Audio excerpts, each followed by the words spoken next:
Pada video kali ini, kita akan belajar terkait konsep resiko di dalam mata kuliah Audit Sistem Informasi dan Jaminan Kualitas Perangkat Lunak. Kita sudah kenal terminologi resiko. Nah, apa sih itu resiko? Coba tahan dulu video ini selama 4-5 detik, kemudian pikirkan, apa sih itu resiko? Oke, sudah dipikirkan? Nah, menurut para ahli, resiko adalah efek dari ketidakpastian pada tujuan yang melibatkan identifikasi, analisis, dan penilaian dampak negatif dan positif. Kemudian, menurut ahli lainnya, resiko adalah ketidakpastian yang dapat diukur, artinya ada probabilitas yang dapat dihitung untuk hasil-hasil tertentu. Sedangkan menurut KG Redford pada tahun 2003 menyatakan resiko adalah kemungkinan suatu kejadian yang dapat mengganggu pencapaian tujuan organisasi atau individu.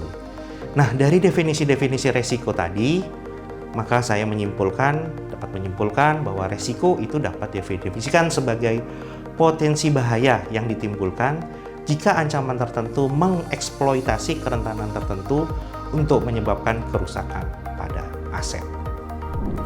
Setelah kita mengenal definisi resiko, maka kita harus mengenal 3 elemen penting dari resiko. Yang pertama, elemen pertama adalah threats atau ancaman. Yang kedua adalah impact, dan yang ketiga adalah probabilitas atau kemungkinan terjadinya resiko. Kita bahas dulu elemen pertama, yaitu ancaman.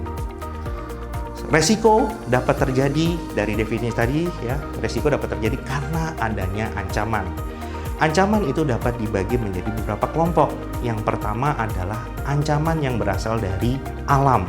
Kita sebut bencana alam atau natural disaster, yaitu sebuah ancaman yang tidak dapat kita hindari, misalnya terjadinya angin topan, banjir. Kalau kita memiliki sistem informasi dan kemudian data server kita terkena bencana alam, maka itu bisa menjadi ancaman yang serius. Yang kedua adalah ancaman yang berasal dari manusia. Nah, ini dikategorikan lagi menjadi 2 ancaman, yaitu ancaman yang berasal dari internal dan ancaman yang berasal dari eksternal. Ancaman yang berasal dari internal itu contohnya adalah fraud. Ya, jadi orang di dalam organisasi yang bekerja di sebuah organisasi tersebut kemudian berusaha mencari celah keamanan dan memanfaatkan celah-celah keamanan untuk keuntungan pribadinya sendiri. Sedangkan ancaman yang dibuat manusia dari eksternal itu contohnya adalah hacking, yaitu orang yang berasal dari luar organisasi kemudian berusaha mencuri data atau memperoleh manfaat yang tidak semestinya melalui cara-cara hacking. Ancaman selanjutnya yang ketiga adalah ancaman yang bersifat teknikal. Contohnya adalah kesalahan yang terjadi pada perangkat keras, yang misalnya kita punya hardware berupa CPU ataupun hard disk, yang hard disknya terjadi bad sector sehingga sistem berhenti total, tidak bisa jalan, ataupun pada softwarenya sendiri yang softwarenya sudah obsolete ya. Kita baru-baru ini terjadi update software ya dari Microsoft yang kemudian menyebabkan banyak bandara yang tidak bisa beroperasi. Nah, itu juga adanya ancaman secara teknis. Itu elemen pertama dari resiko. Elemen kedua resiko adalah dampak atau impact, yaitu ukuran kerusakan yang diakibatkan oleh ancaman.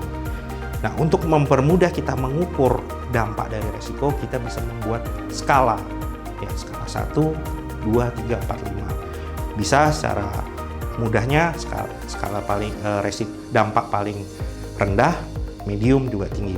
Tapi supaya lebih akurat, biasanya kita bisa membuat skalanya menjadi 5, yaitu mulai dari dampak yang serius, major, ya, sangat serius, kemudian moderate, minor, dan juga negligible atau yang dapat disepelekan, ya, bisa kita abaikan saja dampaknya.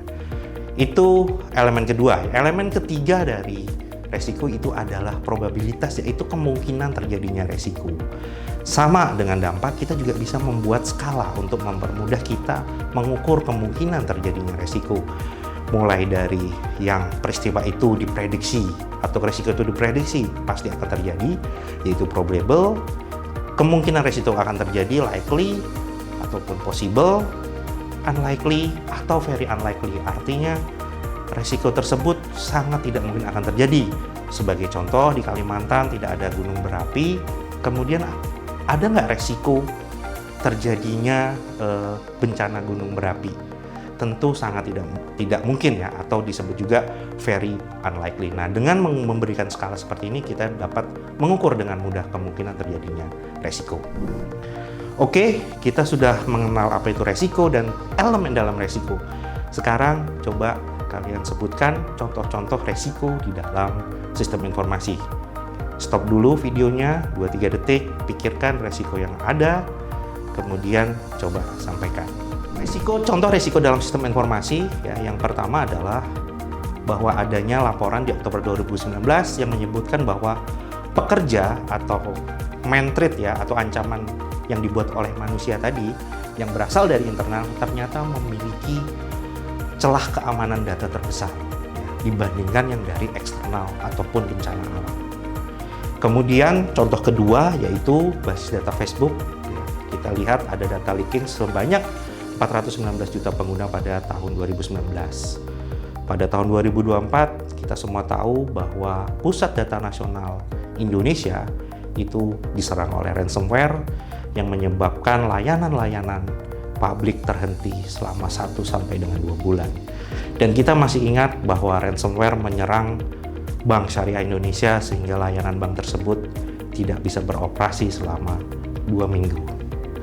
Nah, demikian penjelasan mengenai resiko dan contoh-contoh resiko serta elemen resiko. Salam Wijida.